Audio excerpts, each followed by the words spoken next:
22 heures, c'est l'heure de votre journal. Madame, Monsieur, bonsoir. Bienvenue tout de suite. Voici les titres de cette édition. Le séminaire technique de préparation à l'évaluation par le GAFI sur la lutte contre le blanchiment et le financement du terrorisme a été clôturé. Et au second jour de trêve entre Israël et la résistance palestinienne, l'aide humanitaire commence à arriver massivement. Djibouti s'apprête à accueillir une visite du président du Conseil souverain de transition de la République du Soudan. Le président de la République et président en exercice de l'IGAD, Ismaël Omar Guelleh, recevra demain le président du Conseil souverain de transition de la République du Soudan, Abdel Fattah al-Burhan, qui, à la tête d'une délégation de son pays, effectuera ici à Djibouti une visite de travail placée sous le signe du renforcement des relations de fraternité, de solidarité et de coopération entre les deux nations sœurs, aux liens anciens tissés par le fil de l'histoire, de la communauté de valeurs et de l'appartenance à la même région. La visite de travail de Abdel Fattah al-Burhan à Djibouti sera essentiellement marquée par une rencontre au sommet avec le président Guelleh. Les entretiens entre les deux chefs d'État seront dominés par le conflit au Soudan et les voies et moyens permettant à ce pays frère de renouer avec la paix, la stabilité et la concorde nationale. D'autres sujets d'intérêt commun, d'ordre régional, continental et international, seront également évoqués au cours de cette rencontre. La République de Djibouti se distingue par son engagement continu en faveur du règlement de la crise soudanaise.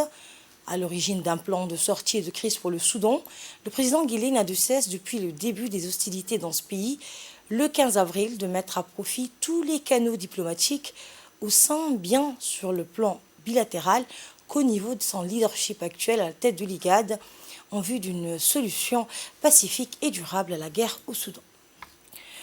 Le Conseil exécutif de l'UNESCO s'est réuni pour sa 218e session après la fin de la 42e session de la conférence régionale, durant laquelle le Conseil exécutif avait été renouvelé de la moitié de ses membres, au cours de laquelle les États membres ont procédé à l'élection du président et du bureau du Conseil.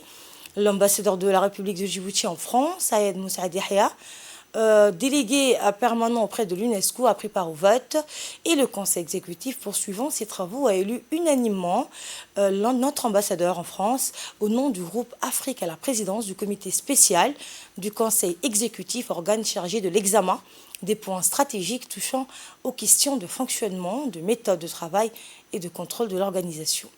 Rappelons que le Conseil exécutif de l'UNESCO est composé de 58 États membres renouvelables de moitié tous les 2 ans lors de la session ordinaire de la conférence, et la République de Djibouti y servira jusqu'en 2025, date de l'élection du prochain directeur de l'organisation. Toute autre chose est retour à Djibouti dans l'optique de poursuivre et d'étendre les activités diplomatiques découlant de l'élection du président de la République de Djibouti à la présidence tournante de l'IGAD, a eu lieu mercredi sous la présidence de l'ambassadeur de la République de Djibouti en Inde, la création ainsi que l'inauguration du groupe des ambassadeurs des pays de l'IGAD accrédités en Inde. Étaient présents à cette réunion fondatrice les chefs de mission diplomatiques accrédités en Inde, des pays membres de l'IGAD. Cette réunion a été convoquée à la demande de l'ambassadeur de la République de Djibouti en Inde, Issa Abdullah Assoué, en sa qualité de président en exercice du groupe des ambassadeurs de l'IGAD en Inde et en représentation de la présidence tournante de l'IGAD, actuellement incarnée par le chef de l'État. En effet, après avoir constaté l'inexistence du dit groupe des ambassadeurs de l'IGAD en Inde, il était important de procéder à la création et l'inauguration du groupe des ambassadeurs de l'IGAD accrédités en Inde afin de laisser un héritage conséquent et durable marquant la présidence djiboutienne de l'IGAD en Inde. L'objectif de la création du groupe des ambassadeurs de l'IGAD en Inde étant de constituer un interlocuteur régional de poids face aux autorités indiennes pour la défense des intérêts des pays de l'IGAD, particulièrement en ce qui concerne le plaidoyer des questions concernant la région, de prôner l'intégration régionale en ce qui concerne les relations entre l'Inde et les pays membres de l'IGAD, de faciliter la défense des intérêts du groupe des pays membres de l'IGAD quant à la prospection des stratégies de coopération bilatérale avec la région de l'IGAD et d'explorer les voies et moyens de susciter une autre forme de coopération avec l'Inde axée sur la relation Inde-IGAD. Et enfin, de mutualiser la défense d'un des pays membres en difficulté vis-à-vis des autorités indiennes à travers le plaidoyer par le groupe en entier et de constituer une antenne satellite du secrétariat de l'IGAD en Inde pour toute question en lien avec les relations Inde-IGAD.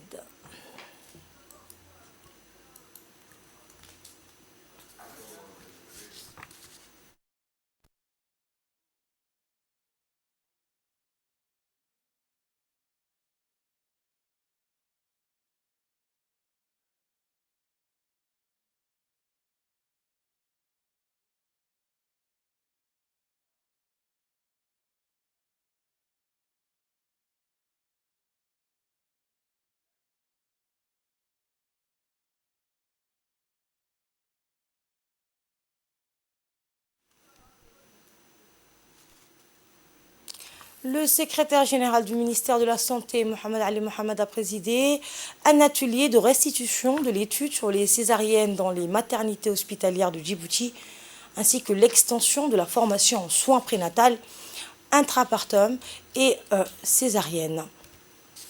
Le ministère de la Santé avait lancé en 2022 la stratégie nationale pour l'accélération de la réduction de la mortalité maternelle et néonatale. Et lors de cette journée, il a été question de discuter et convenir aux différentes activités prioritaires de la santé maternelle et néonatale. Avec l'appui et le soutien de ses partenaires techniques, le ministère de la Santé entend conduire une stratégie d'accélération pour réduire drastiquement le taux de mortalité materno-néonatale sur tout le territoire national. Issus de différents horizons, les participants et parties prenantes de l'action ont donc œuvré pour déterminer la contribution et le rôle de chaque partenaire dans la mise en œuvre du plan d'action, et ce en intégrant les approches et le suivi de l'implémentation des activités. L'objectif de cet atelier est de garantir la santé, le bien-être de chaque femme ainsi que du nouveau-né.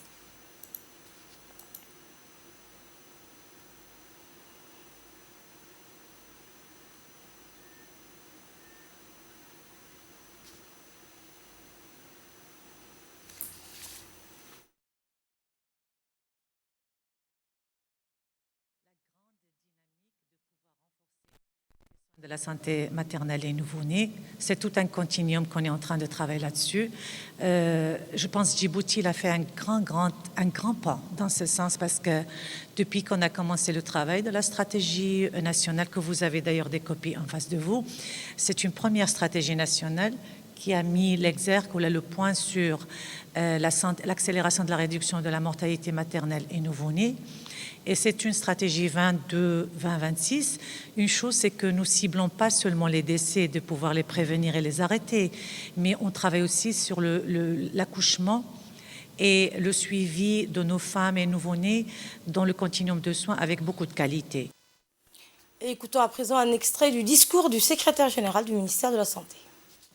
Comme vous le savez, le ministère de la Santé a lancé en 2022 sa première stratégie nationale d'accélération de la réduction de la mortalité maternelle et néonatale pour les années 2022 à 2026. Cette stratégie cible 5 axes d'intervention qui sont mis en œuvre depuis l'année 2022. Ces axes se déclinent comme suit: l'amélioration de l'accès géographique, financière, psychologique, le renforcement de la qualité des services de soins de santé maternelle et néonatale à tous les niveaux de services de soins de santé, le renforcement de la gouvernance, du leadership national et de la redevabilité des différents acteurs du système, l'intégration des déterminants sociaux de la santé pour les services de soins de santé maternelle et néonatale, à travers la collaboration multisectorielle, l'engagement de tous les partenaires concernés par les services de santé maternelle et néonatale, y compris le secteur privé, la participation de la communauté et la mobilisation sociale. Et enfin, le renforcement du système d'information de la santé maternelle et néonatale, y compris la surveillance des décès maternels et périnataux. Mesdames et messieurs, l'axe 2 de notre stratégie nationale, qui est l'axe le plus important, met l'accent sur l'amélioration de la qualité de soins et des services de santé maternelle et néonatale. Le ministère de la Santé a développé et a adopté en 2022 les lignes nationales directrices pour la santé reproductive et maternelle en s'alignant aux recommandations les plus récentes de l'OMS pour le continuum de soins, notamment la planification familiale, les consultations prénatales avec 8 contacts, y compris la prise en charge des grossesses à risque, l'accouchement avec utilisation du nouveau parthogramme, l'adoption du système de classification des 10 groupes pour prévenir l'utilisation excessive de la césarienne qui expose les mères et leurs nouveau-nés à des complications sérieuses.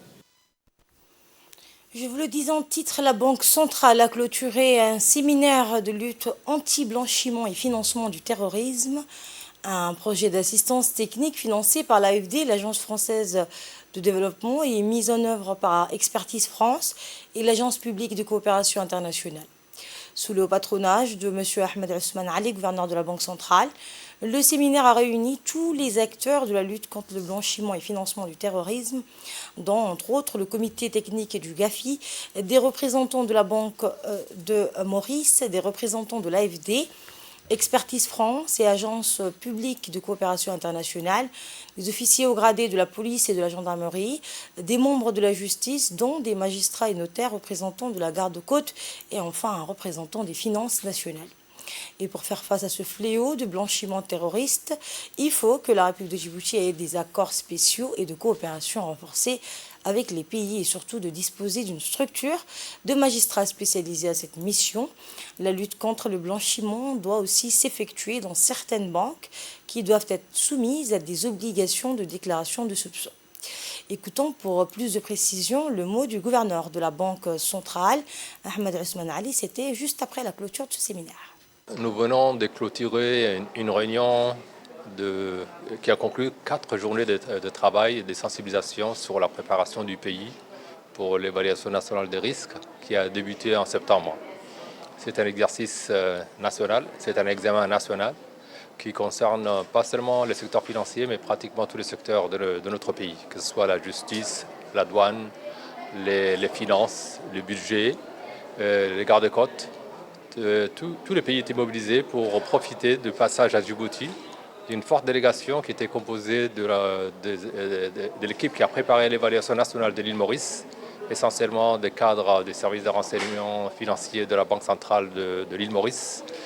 Nous avons également profité d'un inspecteur de la Banque de France qui avait dirigé les travaux de préparation de l'évaluation nationale de la France. Nous avons bénéficié pour cela de l'appui technique et financier de l'AFD qui a bien voulu financer les transports et les prises en charge de tous les frais qui sont inhérents à cette formation. C'est une réunion de sensibilisation. Nous avons tiré le bilan de nos travaux qui ont commencé il y a pratiquement 1 an. Nous avons nous-mêmes procédé à une première évaluation qui nous a décelé les différentes failles de notre dispositif qui sont pour la plupart corrigées, mais dont beaucoup restent aussi à parfaire. Autre information, la République de Djibouti va célébrer demain à l'occasion de la journée africaine de la statistique placée sous le thème « Moderniser les écosystèmes de données pour accélérer la mise en œuvre de la zone de libre-échange continentale africaine ».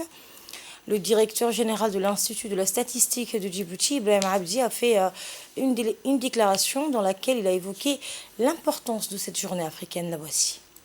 Nous célébrons la journée africaine de la statistique à un moment bien au-delà de la simple commémoration.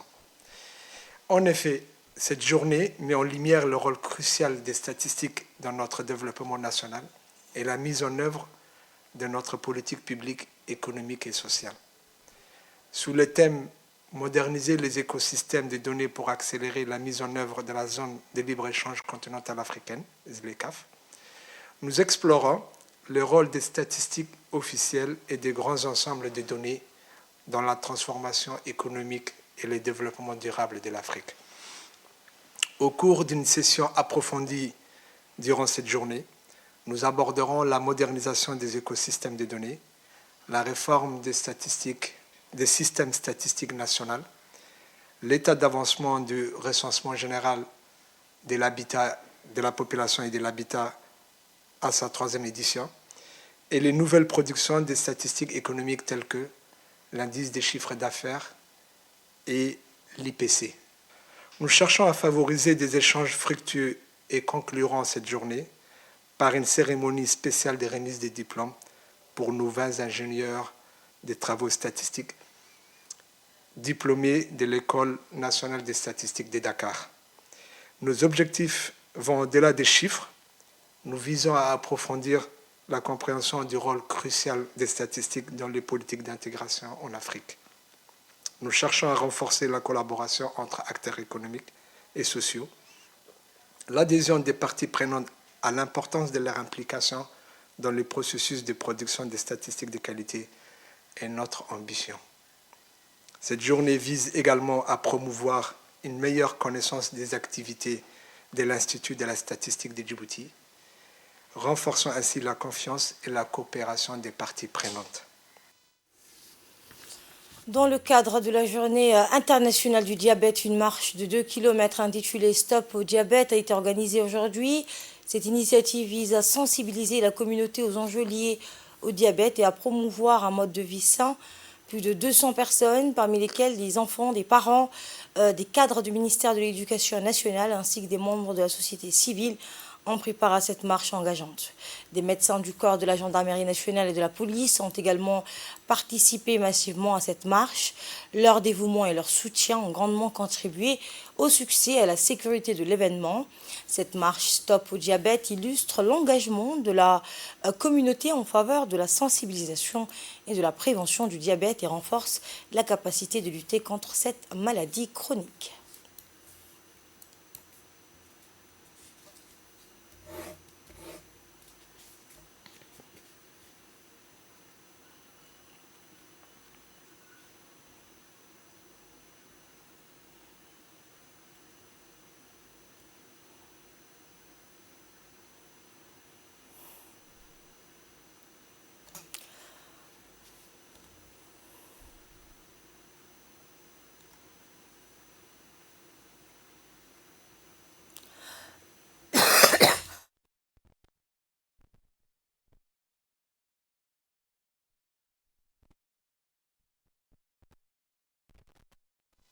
Pour faciliter la prise en charge des enfants et leur suivi, parce que c'est une maladie grave qui a des énormes conséquences sur la vie quotidienne et qui a un impact socio-économique. Donc voilà, donc j'encourage les personnes qui sont chargées à sensibiliser la population et qui font des énormes efforts dans ce sens. Et notre équipe de reportage a recueilli quelques réactions, dont celle du directeur de l'école d'Anguilla. La voici. Nous sommes rassemblés ici parce que c'était une journée mémorable. C'était pour sensibiliser les enfants, les parents, les enseignants, en tout cas tout le monde, contre le diabète. Le diabète est une maladie silencieuse qui tue. Et comme vous avez vu dans les témoignages, il y a des enfants de l'école de lancement de base qui sont diabétiques. Cette journée a été prévue pour sensibiliser tout le monde. Et on a eu comme partenaire la gendarmerie, que je remercie, la police nationale, que je remercie encore, le sous-préfet, Moussa Abdi Hassan, les parents, l'APE, les enseignants, l'équipe pédagogique, les inspecteurs et tous les invités. À l'ICBI, les ASEDJ ont concerté sur le renforcement des capacités de leur agence de voirie pour une meilleure gestion des déchets. Le siège du Conseil régional a abrité ce week-end un atelier de restitution sur la mission d'appui technique à l'agence de la voirie d'Ali-Sébié ou de concertation en vue de renforcer les capacités de cette institution. Et ce, dans le but d'aider la région à mettre en œuvre des solutions durables en matière de traitement des détritus, problème récurrent à travers les quartiers populaires de la ville et les artères principales de la ville. À l'ICBI, une agence a été créée, on le rappelle, en 2019 pour assurer le service public de gestion des déchets. L'agence de la voirie d'Ali-Sébié, communément appelée sous son acronyme AVAS. Au cours de ce rassemblement de réflexion et d'échange sur les axes de proposition, les participants ont longuement discuté sur les moyens humains et matériels à mettre à la disposition de l'AVAS. C'est AVAS en France. Et on a la même organisation que vous et on a eu la chance que la région d'Ali-Sébié soit venue nous voir et on vient échanger sur les pratiques pour travailler ensemble sur comment on fait en sorte pour ne plus jeter au sol, comment on fait en sorte pour que tout soit collecté, et ensuite, dans un deuxième temps, comment faire ensemble d'améliorer le recyclage, et puis tout doucement ensuite développer des filières localement.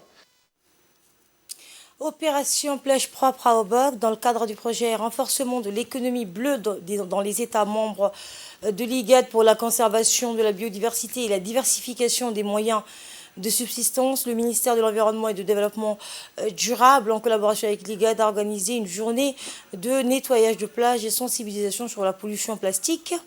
Les plages obokoises ont refait peau neuve après une journée de nettoyage lancée par le préfet de la ville, Aden Moussa Mégane. Cette opération plage propre a mobilisé toute la jeunesse et les forces vives de la ville de Hayou. Plusieurs hauts responsables de la ville ont participé à cette journée de nettoyage. Et au-delà du nettoyage donc, de la plage, l'opération visait également à susciter un éveil citoyen pour faire comprendre au grand public les enjeux liés à la pollution.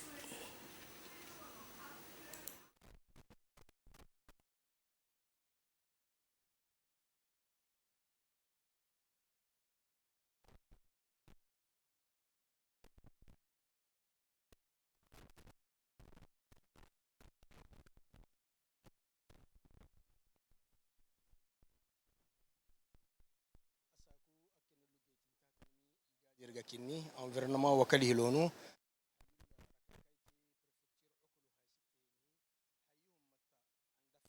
De Omar Hussein, le conseil régional de Tadjoura a délocalisé sa dernière session ordinaire de l'Assemblée générale de Dafainetou, une localité emblématique de l'agriculture de Wérima.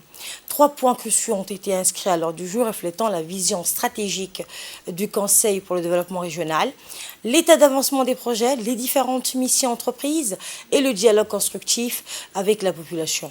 Le président du Conseil régional de Tadjoura a souligné l'importance cruciale de rester connecté avec les citoyens, de comprendre leurs doléances et leurs besoins et d'encourager une participation active dans le processus de développement. Des échanges ouverts et constructifs ont eu lieu autour de la question agropastoralisme, créant un espace propice à la compréhension mutuelle et à l'alignement des objectifs. En délocalisant cette session à Dafainetou, le Conseil régional de Tadjoura a non seulement honoré cette localité, mais a également démontré son engagement à écouter, agir et évoluer en étroite collaboration avec les communautés locales. Un mot en sport à présent. Après 2 mois d'entraînement régulier, l'Académie de football vient de lancer son premier tournoi des jeunes de la saison sportive, toutes les catégories d'âge de 3 à 18 ans, organisé et lancé par Mohamed El Meabar, ancien sélectionneur de l'équipe nationale et membre de la direction technique nationale de la Fédération de football, en charge de la détection et la formation des jeunes de moins de 13 ans et moins de 15 ans. Les enfants donc de 3 à 18 ans vont s'affronter. L'objectif est de mettre en place une politique nationale de développement du football par la base, c'est-à-dire à travers la promotion du football des jeunes. Le football est sans conteste le sport roi en République de Djibouti comme partout en Afrique et ailleurs. L'Académie East Africa de Djibouti poursuit un objectif général qui est d'offrir aux enfants et aux jeunes adolescents un lieu d'encadrement sportif leur permettant d'occuper leur temps de loisir et de dépenser leur énergie en s'adonnant à leur favori, le football, à leur sport favori donc. On a commencé les tournois, le premier tournoi de la saison. On a commencé hier jeudi avec les 3, 4 ans, 5, 6 ans et 7, 8 ans. Et après, on a enchaîné avec les 9-10 ans. Ça s'est bien passé. Et aujourd'hui, on vient de finaliser le tournoi pour les 11-12 ans. Ça va se poursuivre pour demain après-midi et demain soir avec les 13-14 ans et les 15-18 ans. Donc, on va essayer de faire, comme on a dit la dernière fois, tous les 2 mois, après un temps d'entraînement de 2 mois, tous les 2 mois, il y a une compétition de jeunes. Avec aussi, je remercie l'ASAC Foot de la BA 188, des forces françaises stationnées à Djibouti, les enfants sont venus participer à ce tournoi. Et vraiment, on a été contents, ça s'est bien passé jusqu'à maintenant. Et on espère que ça va bien se finir. Il n'y a pas eu de blessés et tout le monde a été content, remercié. Chaque petit est parti avec une médaille et il y a le trophée aussi. Donc on est content et on remercie beaucoup nos partenaires. Et je vous emmène en Somalie à présent, dans la région de Mudug, où le port de Hobyo s'apprête à subir une métamorphose majeure avec le lancement d'un projet de construction d'un port international prévu pour débuter au début de l'année prochaine. Ce projet suscite l'enthousiasme des autorités somaliennes et des investisseurs étrangers, ouvrant la voie à une nouvelle ère de développement économique. Actuellement utilisé principalement pour amarrer de petits véhicules et transporter des marchandises locales. Le port actuel est sur le point de céder la place à une installation moderne capable d'accueillir des navires de grande taille. Le port international de Hobyo promet de stimuler l'économie de la Somalie, en particulier des régions centrales du pays. Je vous le disais en titre, second jour de trêve entre Israël et la résistance palestinienne. L'aide humanitaire commence à arriver massivement. Le cessez-le-feu qui a débuté dans la matinée d'hier entre Israël et la résistance palestinienne a permis d'accélérer l'entrée de l'aide humanitaire dans la bande de Gaza. Selon le bureau de coordination entre Israël et l'autorité palestinienne, 200 camions sont entrés dans l'enclave. Et bien, depuis le Massachusetts, le président des États-Unis a remercié l'émir du Qatar et le président de l'Égypte pour leur aide dans la conclusion de l'accord entre Israël et le Hamas. Et c'est la fin de cette édition du week-end. Merci de l'avoir suivi. Excellente soirée à tous.